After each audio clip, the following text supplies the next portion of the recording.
समांतर श्रेणी के अगले पार्ट में आपका स्वागत है। तो समांतर श्रेणी का क्वेश्चन कैसे बनता है आप लोग को बेहतरीन से पता है। आप इससे पहले बहुत सारा क्वेश्चन को देखे हैं। टीएन क्या होता है, एन क्या होता है, फॉर्मूला ये वाला क्या होता है, टीएन बराबर, ठीक है।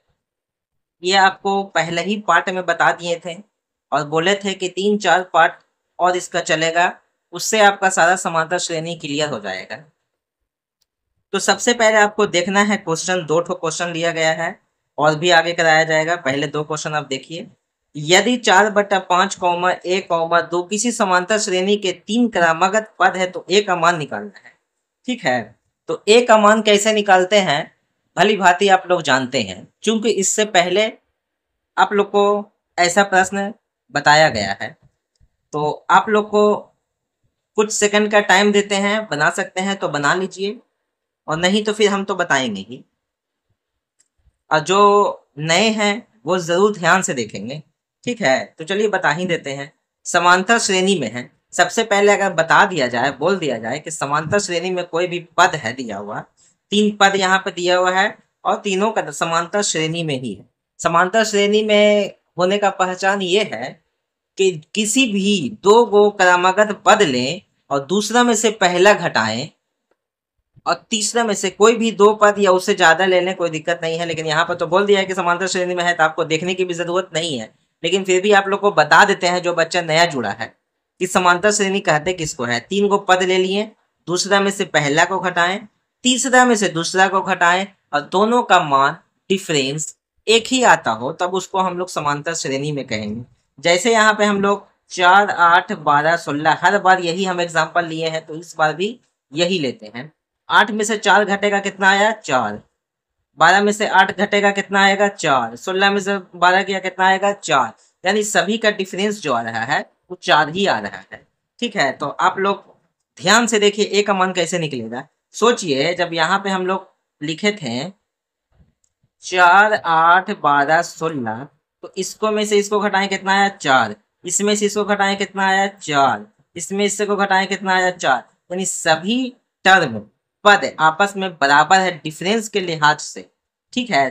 तो इसका मतलब यहाँ पे भी जो पद दिया हुआ है ये भी सब आपस में बराबर ही होगा डिफरेंस के हिसाब से। तो ए में से इसको घटा सकते हैं, a - 4/5। दूसरा इसको तीसरा में से दूसरा को ऐसे घटा सकते हैं। घटा सकते हैं या नहीं घटा सकते हैं बताइए। हाँ घटा सकते हैं, ठीक है। तो देखिए a माइनस में है, इधर लेके चल आते हैं।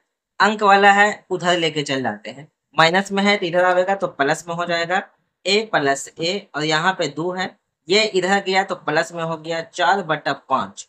एक a और a, इसका मतलब एक ठो a है, इसके मतलब भी एक ठो a है। तो एक ठो a और एक ठो a मिलके 2 ठो a हो गया, ठीक है। और यहाँ पे हम लोग भिन्न का जोड़ दे सकते हैं।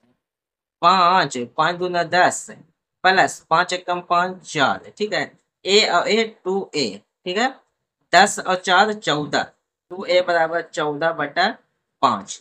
a के साथ जो भी गुना में रहता है भागा में चल जाता है। 14/5 पहले से है, 2 यहाँ भी आ गया, 2 सत्ते 14। तो a बराबर कितना आ गया, 7/5। बात समझ में आ रहा है। a का जगह पर कितना आएगा, 7/5। अब दूसरा क्वेश्चन को आप लोग को देखना, ठीक है। दूसरा क्वेश्चन भी उसी तरीका से है। आप लोग चाहिए तो 2 से 10 सेकंड दे सकते हैं, 10 सेकंड में आप लोग उससे अगर बन जाता है तो ठीक है, और नहीं बनता है तो हम बनाएंगे। बात समझ में आ रहा है। यहाँ पे ए और बी दोनों दिया हुआ है, याद रखिए। तो इसलिए आप लोग ध्यान से इसको बनाइएगा। पहले ही जैसा इसको नहीं समझ के बनाए, समझना वैसा ही है, लेकिन बनाने के लिए थोड़ा दिमाग लगाना आपको पड़ेगा, ठीक है। तो देख लेते हैं 7, a, 7, 1, 2, a, b, ठीक है। अब यहाँ से घटाते हैं, दूसरा पद में से पहला पद बराबर, इसमें से इसको घटाएंगे, इसमें से इसको घटाएंगे, यही तो कर रहे हैं। सब तो आपस में बराबर होता ही है। कोई भी 2 ठो को ले लेते हैं, अगर यहाँ 2 ठो से ले लेंगे तो यहाँ a भी है और b भी है, यहाँ भी a है, मान आना मुश्किल हो जाएगा, ठीक है। यहाँ देखते हैं, यहाँ एक तरफ पूरा अंक है, एक तरफ ABCD का है, तो यहाँ से मान हम लोग निकाल सकते हैं। तो ऐसा करते हैं, 2 को इधर ले लाते हैं, माइनस में ना है, इधर आया तो प्लस में हो जाएगा, 2 + 2 बराबर ए यहीं पर छोड़ते हैं, इसको उधर लेके जाते हैं, प्लस में 7 हो गया, 2 × 2 4, 7 को अब क्या करते हैं, इधर लेके चलाते हैं, ए बराबर कितना हो गया, माइनस में 3, ए कितना हो गया, -3। आ रहा है बात समझ में? चलिए, तो अब यहाँ पर आप कोई भी 2 ठो का ले लीजिए, कोई दिक्कत नहीं है, बी को तो लेना ही पड़ेगा आपको, क्योंकि बी का मान ही निकालना है, ठीक है। ये दोनों को ले लीजिए या फिर यही दोनों को ले लीजिए, सब तो आपस में बराबर है। यहाँ अगर 4 है, यहाँ भी 4 है, यहाँ भी 4 है, तो ये दोनों भी 4 बराबर होगा, ये दोनों भी 4 बराबर होगा। बात समझ में आ रहा है? तो ऐसा करते हैं, यही दोनों को ले लेते हैं फिर से हम लोग। 2 - 7 बराबर b - a। 2 में से 7 गया, कितना बचेगा, माइनस में 5। कितना बचा, -5। एक मिनट, यहाँ पे आप देख लीजिए, थोड़ा सा मिस्टेक है।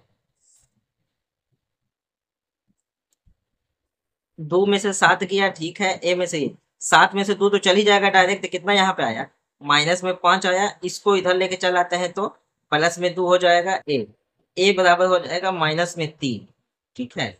अब यहाँ पे आया -5 बराबर, बी के जगह पे रहने देते हैं, ए के जगह पे -3, और माइनस यहाँ भी पहले से, माइनस माइनस प्लस में 3, इधर आया -5 -3 बराबर बी बराबर -8। आप इसको अच्छा से देखिए,